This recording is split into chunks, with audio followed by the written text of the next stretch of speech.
Thanks, Lemons. Back to your hole.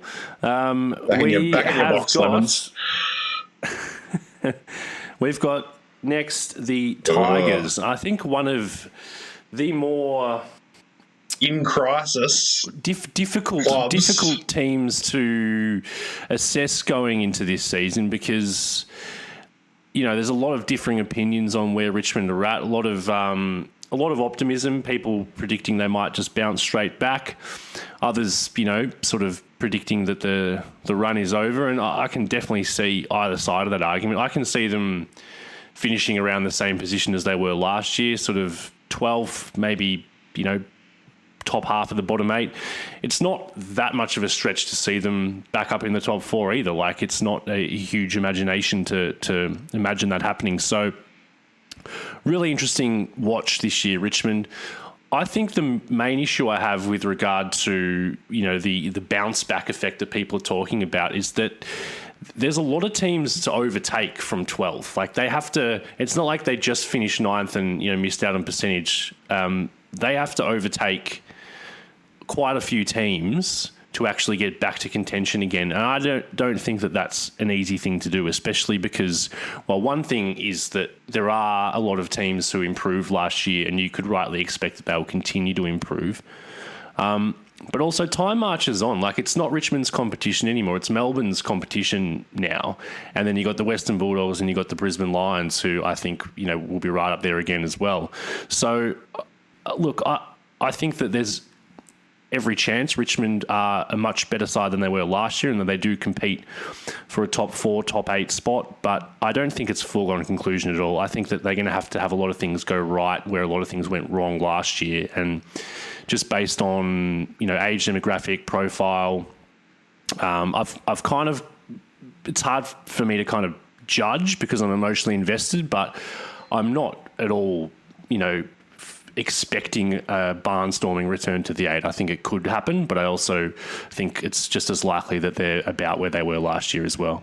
Yeah, I mean, I probably lean towards that second one than them being in that range that they were last year again. I think the other side of this is those injuries are starting to mount up on quite important players. Like, we're seeing dudes like Dion Prestia, Sheds, guys who are a big part of their really good teams, just starting to struggle to play any games, let alone, I mean, Dion Prestia has always been a bit injury prone, but you can still count on him for like 15, 16 games and then to play finals. Now he's playing 8, and I'm not sure if the talent in the kind of 22 to 26 age group is good enough to really lift that back up to where they might be able to compete for a premiership. Like, as you say, there's teams that have gone past them. There's younger teams that have gone past them. So what it would need for Richmond to be a contender is for a bunch of those younger teams to plateau or regress and Richmond to, improve internally enough with those young guys to get back up to that level at the same time. And I think I just find that really hard to believe that I mean, it obviously could, but I find it hard to believe that it will happen enough times, like enough teams will do that for it to work for the Tigers.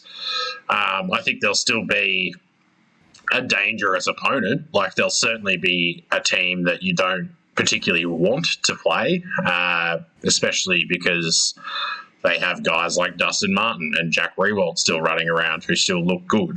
But I just don't think that they have enough middle tier talent on the list at the moment that can take the step to being top tier talent to make them return to premiership contention. And I don't think that a few high draft picks that they had this year are going to be enough to kind of make that happen. Like, a bunch of 18-year-old kids don't push you to a premiership. They might make you more exciting and more fun to watch, and they might push you a couple of spots up, but they don't swing you from 12th to a flag.